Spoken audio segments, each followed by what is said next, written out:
We're told that the sun is a massive ball of burning gas 93 million miles away. But if that were true, then all the light that arrives here would be parallel because it's so far away. And it has to be parallel because one of the most often cited supposed globe proofs is Eratosthenes' experiment between Alexandria and Syene, by which he calculated the size of the Earth. For that calculation to be accurate, the light must come down parallel. The only problem is that that's not what we see. If you go out on a sunny day with broken cloud, what you'll see is that light comes down at angles, diverging angles.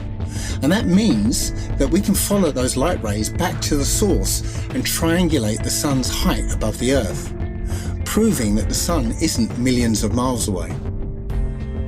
But we can also perform physical experiments that prove that these crepuscular rays, as they're called, can only be recreated with a light source that is small and close. It doesn't take a genius to understand that the further the light source goes up, the more the sun rays would spread out and become parallel. The reason you'd even think that the sun... If the Earth was flat, wouldn't it be sunny all the time? Have they ever even thought about it? Well, if you'd let me finish, the reason you'd even think the sun would be visible from anywhere on Earth is because of the images they have shown you. No one promoting this stands for truth. You can keep believing in your fantasy gas ball 93 million miles away. You can keep believing in your fantasy gas ball. While we keep experimenting to try and figure out what the sun actually is, and how close it could be. With a local hotspot, it should be easy to comprehend that the sun is small and close to you. To put that in perspective, imagine a table 2 meters wide in a completely dark room, and you're holding a small but very bright light bulb, 3.4 millimeters across, and you are holding it about 31 centimeters above the table. What you'd see is a circular pool of light directly on the table, beneath the light bulb. But on the other side of the table, it would be in darkness. Now, it seems to our mind that if you were on the other side of the table, you would see the light because it's, above the table. But that's not true, because on that part of the table, it's in darkness, meaning that the light isn't physically reaching that part of the tabletop. Your senses are correct. We're also told that the sun sets because as the Earth rotates us away from the sun, it's actually obscured by the physical curvature of the Earth. That's not what we see. What we see is a local sun that is taking its local light with it. What happened to the horizon glowing across half of the world? Most sunsets are already fading through pollution, dander, chemtrails, and fog. Plus, refraction will always make the sun seem like it's going down, as well as your perspective. It would appear to sink down in your field of view. That's perspective.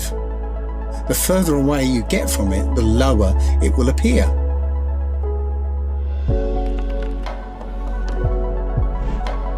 It doesn't physically change its height, it just appears that way to your eyes, until eventually it will disappear behind the horizon formed by your eye's vanishing point.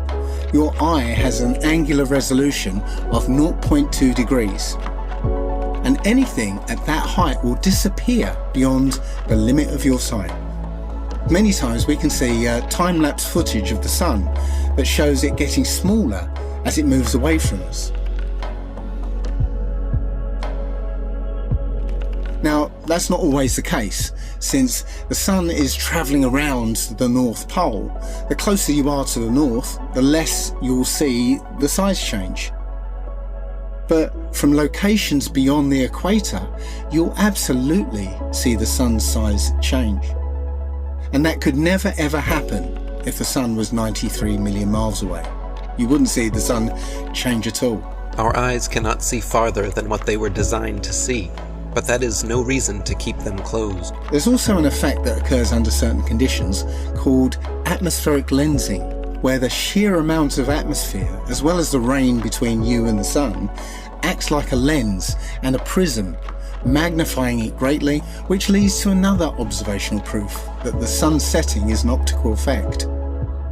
At such times, when the sun is setting over the sea, and it seems as though it's half hidden by the horizon, then you can zoom in with a high-powered zoom camera and see that it's actually still above the horizon. It's just an optical illusion.